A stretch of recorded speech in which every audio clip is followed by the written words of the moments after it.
Welcome, thank you for tuning in. Today we're looking at a formation which we tested, which we created to basically focus around the striker. As you can see in all of the saves that I'm going to show you that we tested this in, the striker literally eats up all the goals.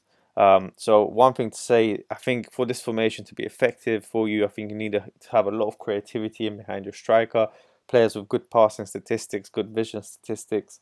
I think that will work well. I mean, it worked for the City team, as you can see, Haaland getting 111 goals, and Bernardo Silva on 33 assists. And when I tell you this is striker focused, I mean it's striker focused. If we look at the goals, the goal distribution throughout the team, Erling Haaland on 111 goals in all competitions, and who is in second place? Phil Foden on 13 goals. So yeah, you need a really good striker. Erling Haaland probably the best in the game, getting 111. And when I say really good, I mean really good for the standard of the league you're competing in. So if you're in League Two, you can't compare Erling Haaland with someone who'll be really good at League Two. But that's for your judgment. Um, when I say you need creativity around that striker, this is what I mean.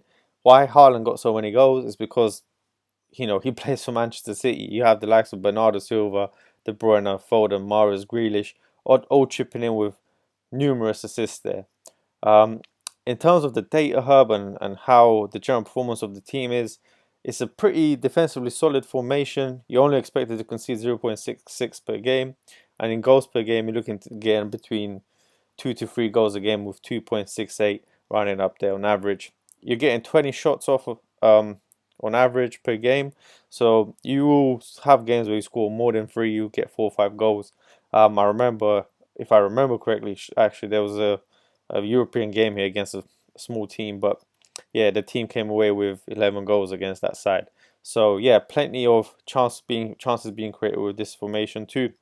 In terms of how the team done, well, you can see they've won the league um, by 10 points, so pretty good. Only lost two away losses to Manchester United and Liverpool.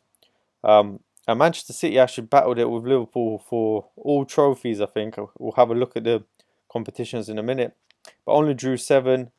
Perhaps could have won a few of those games, but it's a formation which you win the league with anyway, provided your striker and the creativity behind him is good enough. Let's have a look at other competitions. So, as you saw there, we won the Premier League. Also won the Champions League. If we look at fixtures and results, 3-1 win against Liverpool there. And in terms of the other competitions, FA Cup, Manchester City were runners up against Liverpool. Again, both teams that are going at it. And in the Carabao Cup, they were knocked out by Liverpool in the quarter-final. So overall, the tactic done pretty well. Manchester City finally getting the European trophy that they want. The second test we ran was with Feyenoord in the Eredivisie. Again, look at the striker, 46 goals. And Pereira, he's not the greatest of strikers. He's a pretty decent striker for the league that he's playing in. But, if you're managing a team similar to Feyenoord and you bring in someone with maybe better finishing, a bit more pace, some better composure, they could probably push and get, 50, 60 goals with this tactic. So, yes, decent result here, winning the league by 4 points. Feyenoord, I think, were predicted to finish third. So slightly overachieving, which is a sign of a good tactic. And in terms of the data hub, I think it's probably quite similar to how Liverpool did. Yeah, pretty much. Slightly better defensively, 0.5 goals per game conceded. In terms of goals per game, you're looking at 2.50, so 2 to 3 goals a game and 17 shots per game. So again, plenty of chances being created. The third test run was with Barcelona. Lewandowski coming away with 69 goals in all competitions. Unfortunately, not being able to win the league, actually trailing by 20 points. Lost 5, but one of those losses was to Real Madrid, so not much you can do there. A lot of draws, unfortunately, sort of similar to City, so perhaps something to be aware of with this tactic. You might not necessarily get the favoured results in some of your matches. You might end up getting a few more draws. But as you saw in the other two tests, pretty defensively solid. In terms of how the players done, we already saw what Lewandowski did, 69 goals. But similar to the other tests, you know, apart from your striker, the other players are chipping in with a few goals here and there.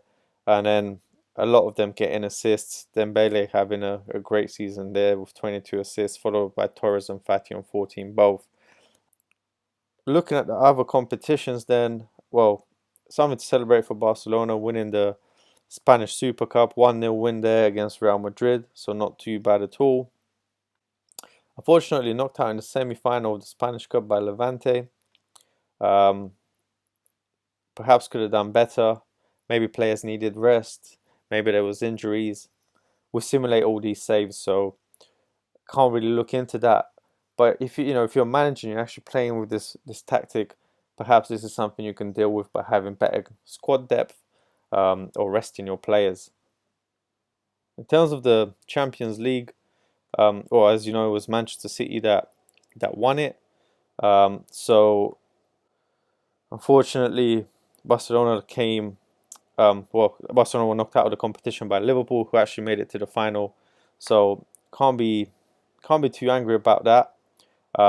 As you can see there, being knocked out by Liverpool in the quarterfinals, actually beat them 3-2 at home, but unfortunately lost 2-0 away.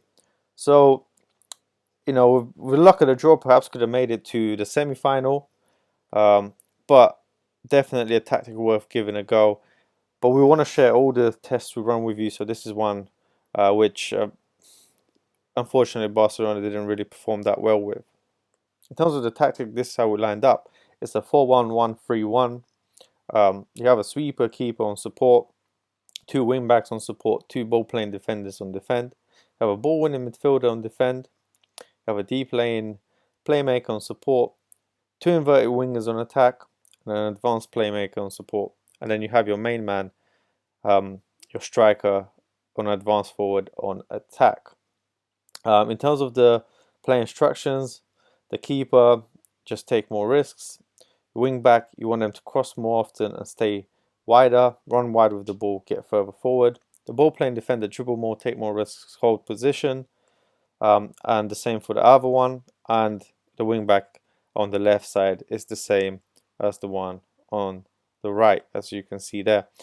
Your ball winning midfielder on defend, you just leave them as is, so shoot less often, dribble less, take fewer risks, hold position, tackle harder. And the deep lane playmaker on support, you want him to dribble more, shoot less often, take more risks, hold position. The inverted wingers, you want them to take more risks, cross more often, cross aim at the center, shoot more often, stay wider, dribble more, cut inside with the ball, and get further forward.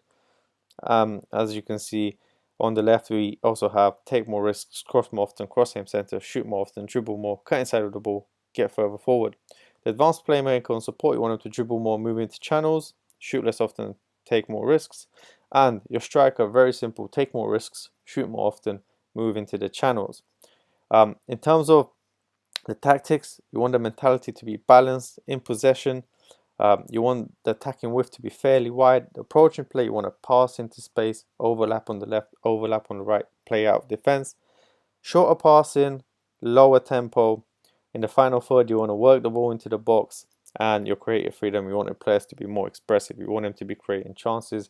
You want them to be playing the joga bonito type of football, as I like to call it. In transition, when you lose possession, you counter press. When possession has been won, you leave it as. All you want to do is distribute to fullbacks and centre backs, take short kicks.